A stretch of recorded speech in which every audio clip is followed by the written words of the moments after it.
We are all in sales, like it or not. I know you're brilliantly educated consultants, and your world revolves around numbers and tax. I don't care.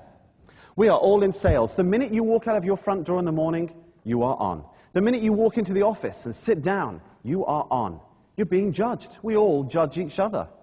You're judging me now, and I'm judging you. And so far, I like what I see.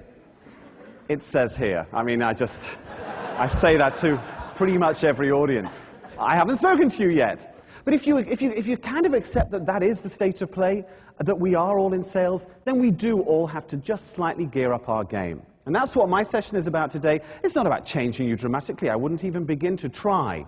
It's about fine-tuning what you've already achieved. Because you are already successful at what you do. That's a given. However, you know what? Even the best can improve slightly. The wrong way to receive a business card is to go, thank you very much, very nice.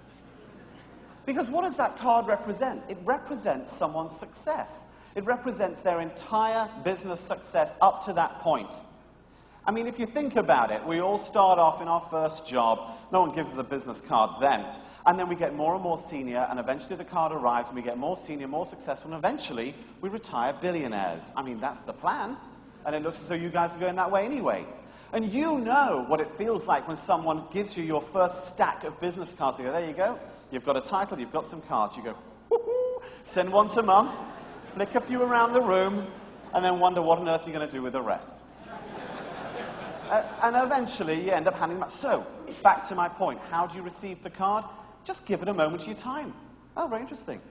Canada. Just say something about the card. You know, embossed, nice. If you give the card a moment of your attention, it just makes people feel good, and it is about that. It's about making the other person feel a little bit more connected to you, feeling a little bit more positive about the interaction with you. There are two ways to get people to do business with you, and it's important to separate these two. One is to make them feel jealous, and the other one is to create a bond. Now, what do I mean by jealousy? Well, we're actually all like children, and we want what other people have got. Imagine two kids on the floor right now, 3-year-olds playing with toys. They've got a bunch of toys right there, and neither of them has picked up the little red truck, which is over there, until one moment where one kid walks along, picks it up, and goes, this is great, starts chewing it. What does the other child do at that point?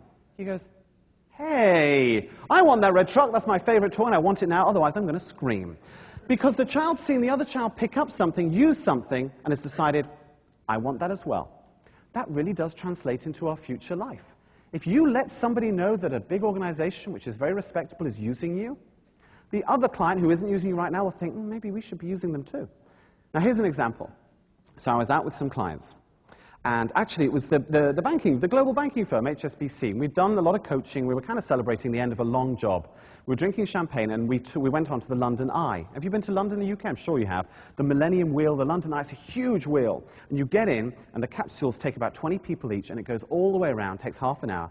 Great views of London, finished. That's the London Eye.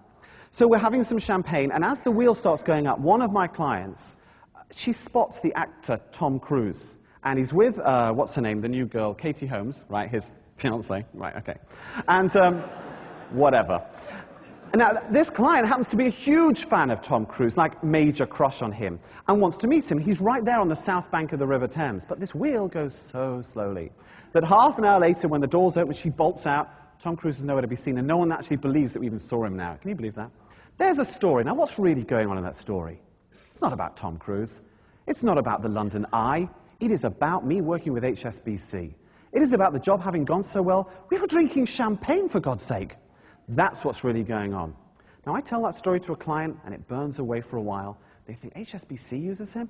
You know, maybe we should as well. I swear it works. Not every time.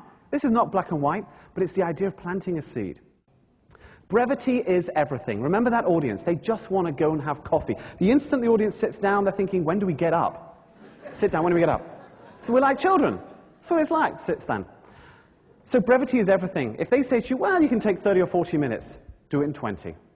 No one will ever come up to you after the presentation and go, Mark, that was great. I wish you'd gone on for 4 hours. I really do. No one.